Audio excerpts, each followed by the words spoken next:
Socrates and Plato. So these are the people, the personalities behind it all. I just want you to get here that Socrates was the original teacher. Socrates had a very famous student named Plato. Not Plato, but Plato. The dates, fine, whatever. I just want you to know these names, and I want you to know these sequences. That Socrates taught Plato, and that Plato was Aristotle's teacher. And then Aristotle had a very famous student named Alexander the Great. So we got Socrates who taught Plato, Plato taught Aristotle, and Aristotle taught Alexander the Great. That's a hell of a lineage, man. And it's an interesting lineage because we're going to find out that Socrates and Plato, I'm going to use those names interchangeably because Socrates never wrote anything down. All of what we have about Socrates was written down by 5 people. So most of it, what we have, was written down by Plato, who was his student, who goes on to form an academy, first academy in the Western world. And then Plato had a very famous student named Aristotle. And Aristotle is a mind that, I don't know how you even start to describe it. The guy wrote so much that some historians have questioned whether he wrote everything he is said to have written, because he wrote on so many topics. The guy wrote on science, the guy wrote on philosophy, the guy wrote on history, the guy wrote on biology, the guy wrote about plants, the guy wrote about everything. Unbelievable collection of work that we have from this guy. And because he was so revered, he was taken up as Alexander the Great's teacher. And Alexander the Great had incredible respect for Aristotle. In fact, Alexander the Great had incredible respect for philosophers generally because of who his teacher was.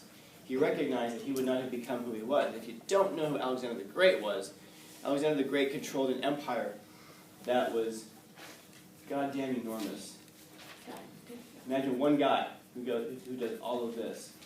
It's said that he just picks up his army, he's from Macedonia, and he just marches all the way. He gets over here, and they're telling him, there's nothing else out there, dude. You conquered everything. He hasn't crossed the Sahara, remember from the earlier talk? Oh, yeah. So he's standing out there, and it is said that he starts crying, he weeps, because there's nothing left to conquer. And his people are telling him, dude, we have to go back home. We've been gone for too long. And he doesn't want to go back home, he wants to keep marching. But his army says, we want to go back. And as I'm not the only one who hears this, yes? Yeah. Go outside, dude. Yeah, go outside, man. Exactly. Go outside. Just go annoy somebody else. So he marches all the way to the end of the world. His people are telling him, we want to go back. He's their king. He very well could tell them, no, we keep marching. But he has a very different idea about what it is to be a king because of who his teacher was. Because of who his teacher was, it changes the course of the world. Alexander never lost a single battle. He marched all the way east and then turned back around, and he died by the time he was 30 years old. This guy had done an incredible amount by the time he was 30 years old, yeah. How did he die? He died in a very heroic way. Does anybody know? How did he die? What's that? Pulled an Elvis. Wait, man. It said, there are 2 suggestions for how he died. First one is he pulled an Elvis, which means He died on the foot. died on the throne. He shit himself to death after eating too much. But probably not. He probably died from malaria. He was bitten by a mosquito. Oh, okay. You know what? And that's a trip. If it's such a small thing, if it's true that he died from malaria, then that means that he stands at the edge of his known world and says, all right, let's go back home. Versus, if he gets to the edge of the known world and goes, all right, let's go back home. Those 2 seconds of his life changes where he is when he gets bitten by that mosquito. Oh.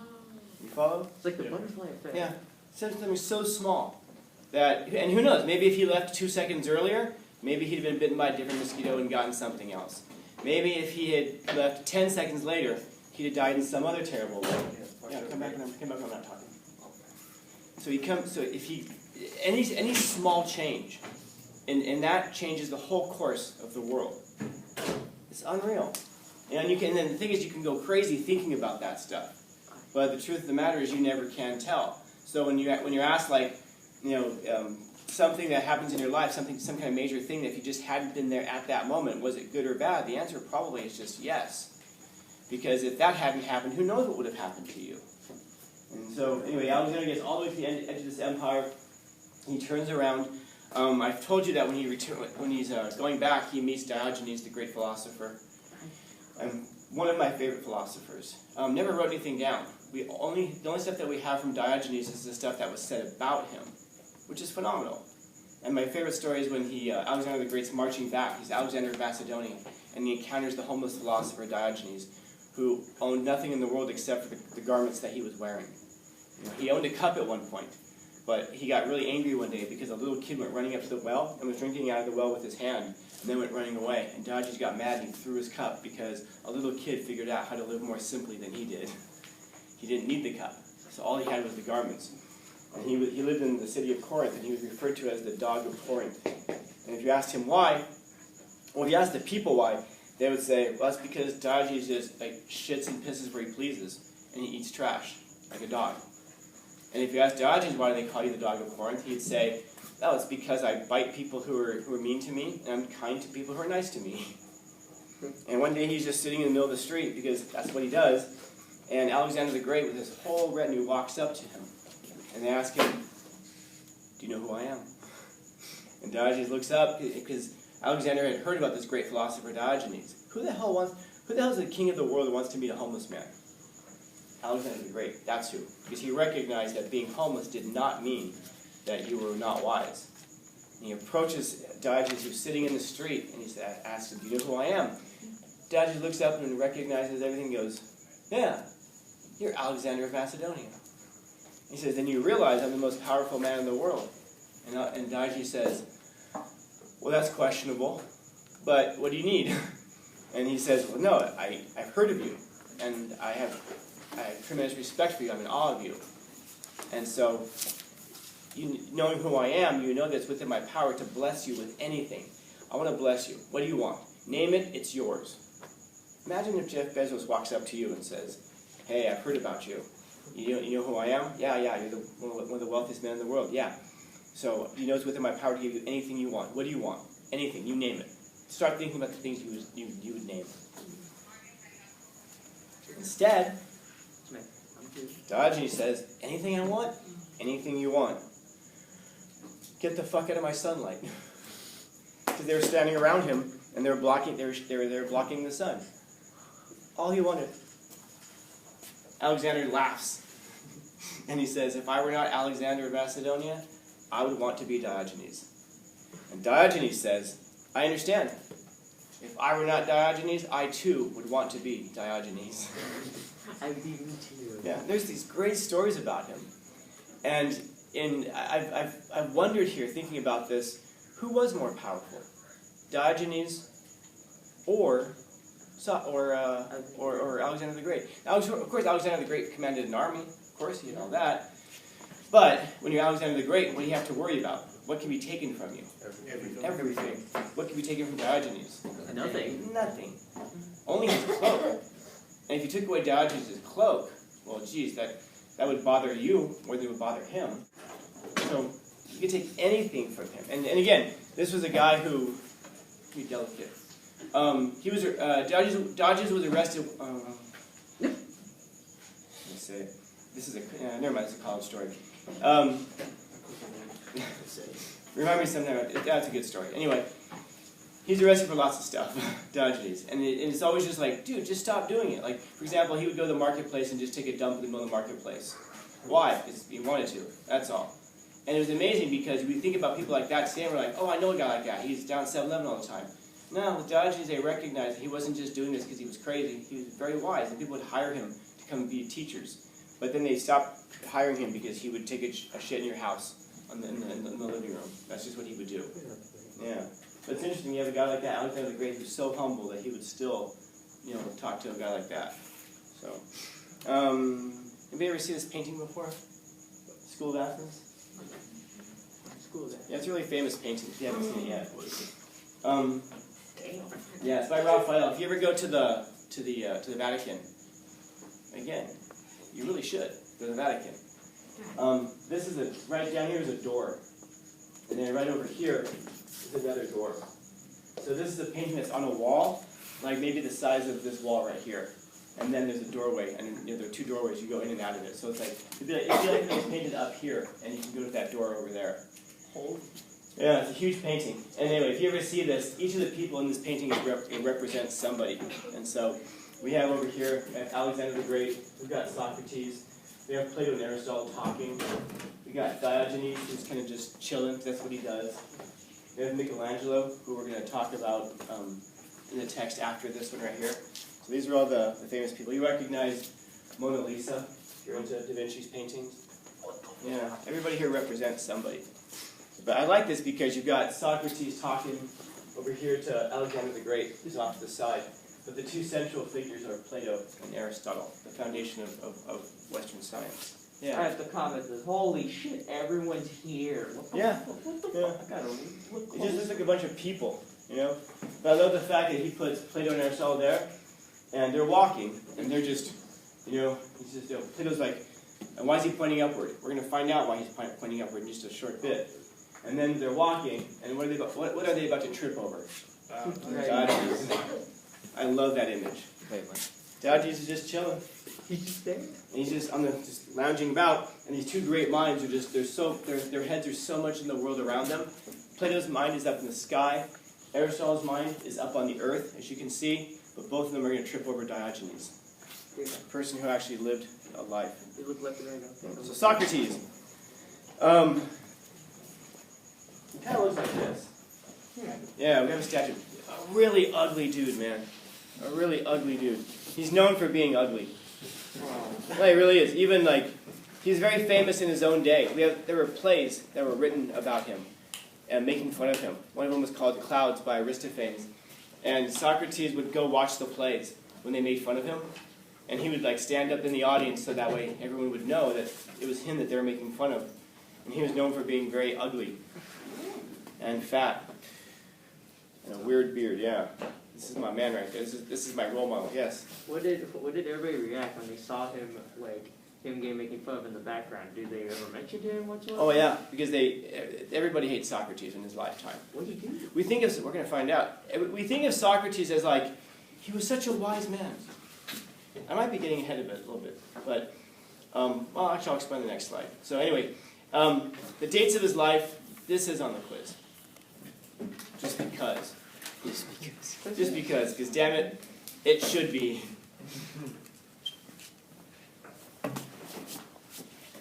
Because we can divide the Western world into before Socrates and after Socrates, the way that we do with before Jesus and after Jesus. We do it with Socrates. Those are the only dates we have to know.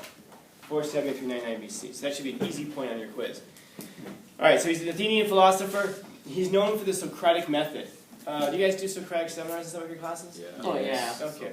What are you supposed to do in the Socratic seminar? Circle up. And then what do you do? Socialize. And talk Talk. about the topic. And how do you talk? How are you supposed to talk about it? Oh, State your opinion. State opinions. see what's on your mind. And then what happens? You agree or disagree? Yeah. That's it? No, No, there's more. You're supposed to do something else. Ask questions. Yeah. Oh yeah. Ask questions. The Socratic method is a method of teaching where I don't come in here and tell you anything. I ask you questions.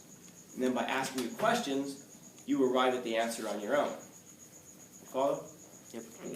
So and by the way, if you pay attention, you'll see I do this with you a lot. Sometimes you'll hear me sometimes you'll hear me say, God, I'm not sure if I'm even asking this question correctly. Because the question has to be phrased properly. For Socrates, a good teacher asks the right questions in the right way. A teacher never tells you anything. Because, as we're going to see, Socrates believes you already know everything. And I don't mean like your 13-year-old nephew who thinks he knows everything. You actually do know everything. And a teacher's job is to come along and ask you questions that unlock your knowledge. And eventually you can come to the point of asking yourself questions that will unlock your knowledge. And for Socrates, this is what philosophy is. It's the process of asking questions to arrive at knowledge. So he's famous. He fought in the Peloponnesian War, which I referred to it several times just because I'm proud of myself for being able to spell Peloponnesian. Even though I can't spell the word separate. Wait. I don't remember if it was in this class or not. It's on some of my videos where I'm embarrassing myself because I can't spell the word separate. My students are giving me shit over it. Like, whatever. Dr. Scanlon. Yeah. That is your real name. Yesterday I forgot how to spell the word of, so. Of. Because I Any of you guys play Assassin's Creed? I think it was Odyssey. Yeah. Socrates appears in that. Oh yeah. And the guy, and the way that they had the guy appear, probably pretty good. Socrates was not this guy who walked around like asking questions like, why? It wasn't him. Socrates was an asshole.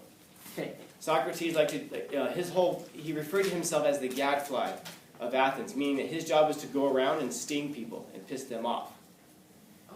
He would go to, in order to demonstrate that people didn't know anything, he would just ask them questions, which, by the way, is the best way to find out what people know and what they don't know. Ask them questions. How do you know what you know? How do you come to that? And not necessarily antagonistically, but in terms of it being getting to truth, getting to what they know. And you would find eventually that he would demonstrate that people didn't oftentimes know what they thought they knew. Now, he didn't just go down to like the guy working at the bakery and ask him, what's justice? He would go to like lawyers and ask them, what is justice? And they would say, well, I'm an expert in justice. Fantastic. So you're an expert in justice? Yeah. Can you explain to me what justice is? It's like he goes to one guy and asks him what goodness is. What is it to be good? And he says, well, that's easy. I'm an expert in piety and goodness. I'm an expert in the gods. Oh, I'm glad I came to find you. Can you explain to me what goodness is? Because I don't know. And the guy says, well, goodness is what the gods love, and evil is what the gods hate. Makes sense. And Socrates says, brilliant answer. Hey, but I have a question, though. Remember, they're Athenians. They have the Greek gods. He says, but the gods are always at war with each other. Yes.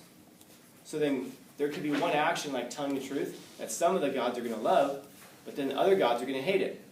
So the gods don't even agree on what this is. So how can we possibly know what goodness is? Well, maybe goodness is what one particular god loves. Well, what if the god changes his mind? Is that no longer good? And then be like, well, I'm sorry, Socrates, I'm late to an appointment. I have to go. That's how all the dialogues end. With him asking questions, demonstrating the person doesn't know what they're talking about. And again, he's going after high-level people. He's not just going after the guy who works at the bakery. He's going after, judges, and he's going after, the top priests. And so he develops this reputation for just being a problem.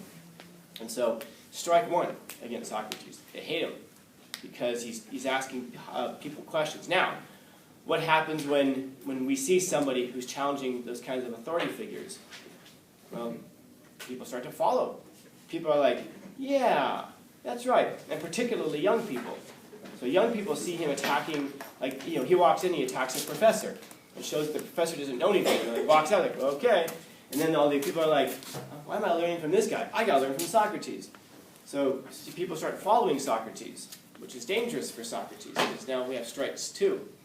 Again, he fought in the Peloponnesian War. He was a friend of Alcibiades, which again, if you played Assassin's Creed Odyssey, maybe you'll remember who Alcibiades is. He's the guy who's always at the parties, he's always drunk. Oh, yeah. Yeah, he's always doing other things.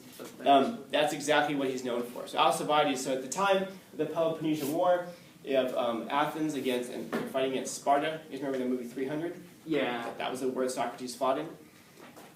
Now, Alcibiades, who fights for Athens, he sees the writing on the wall, and he says Athens is going to win this fight. So Alcibiades betrays Athens, and he goes and he defects to Sparta. He actually defects to a few different places. He defects to Persia eventually. Nobody really wants the guy because he's kind of a weirdo. I really mean that. He's even too weird for the Persians. So when the war is over, he goes back to Athens, and Alcibiades is like, hey guys, remember me? I'm the one who betrayed you and all that. So he is not loved in Athens. But he is loved by one person, which is Socrates. Socrates is like, hey, my homeboy Alcibiades, and they're friends. So now we have strike three here with Socrates. Yeah, he's friends of the people who defeated. Now, just in case it wasn't driven home, Socrates he hates Athens. Why? Because it's a democracy. Oh. Democracy is bullshit. I'll say it again. Democracy is bullshit. We're going to keep that in. Yeah, we're going to... Oh, absolutely. Democracy is bullshit. As I'm trying to dry the lotion on my hands, I'm looking at the super villain. Democracy is bullshit. Now, Socrates believes that Athens lost the war because of democracy. He believed that Athens was a weaker system than the Spartan system. So when we see how the Spartans were, we'll understand. Now, so just some fun facts about Socrates. He's unemployed.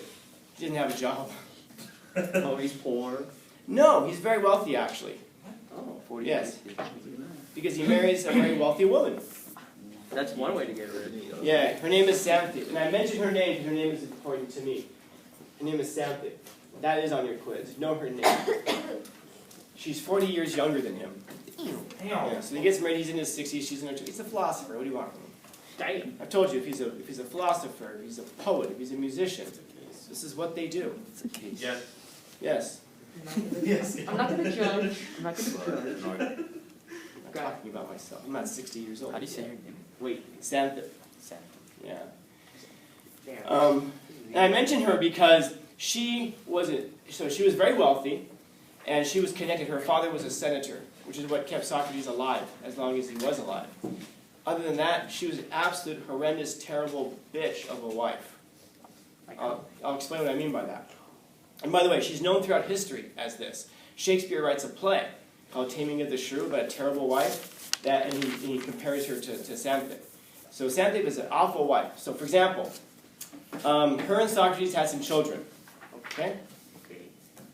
Try to contain your anger at this. I know it's 2020, but she wanted him to help stay home and raise the kids. Whoa. Yeah.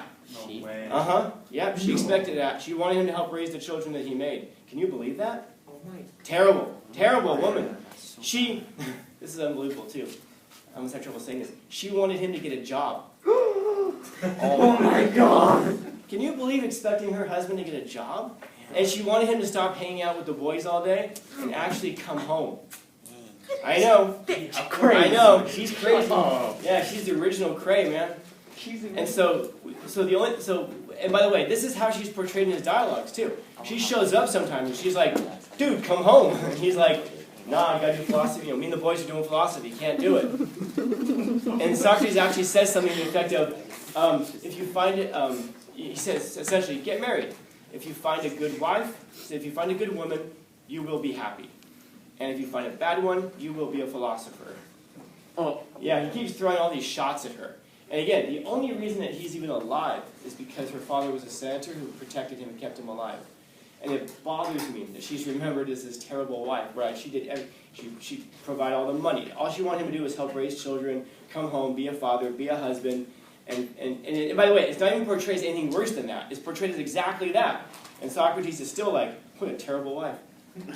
And people actually follow suit on that, so it bothers me. So I hate the fact that she's remembered as a bad wife. So that's why I mentioned it. That's why her name's important to me. Yeah, she's a bitch. Wait. Yeah, right? And so again, he didn't write his own philosophy down. His own students, students wrote these things down. And then Aristophanes, I mentioned to you, wrote a play about him. And this is the key for Socrates. He's an idealist. He's an idealist. He believes the teacher's job is to help students remember what they already know. So he believes that all knowledge comes only from the mind. He's an idealist. He believes that no true knowledge comes from your five senses.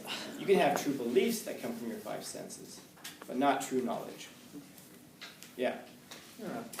Like, I have so many questions about this one lady. I was like, okay, if she was bitchy, I'm like, is there more to it with this lady just being bitchy?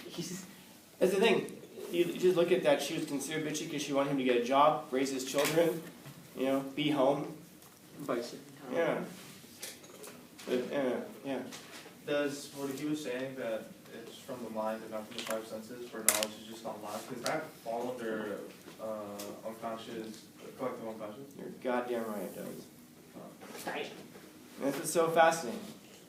Carl Jung is trying to figure out over 2,000 years later what Socrates was trying to figure out. Yeah. Yes, sir. So it's never been answered? No. No. Like the camera saying. But if you were to talk to me after class or before class, I would say absolutely it's answered. We know. But as teachers, Scanlon, no, not yet. We're still trying to work it out.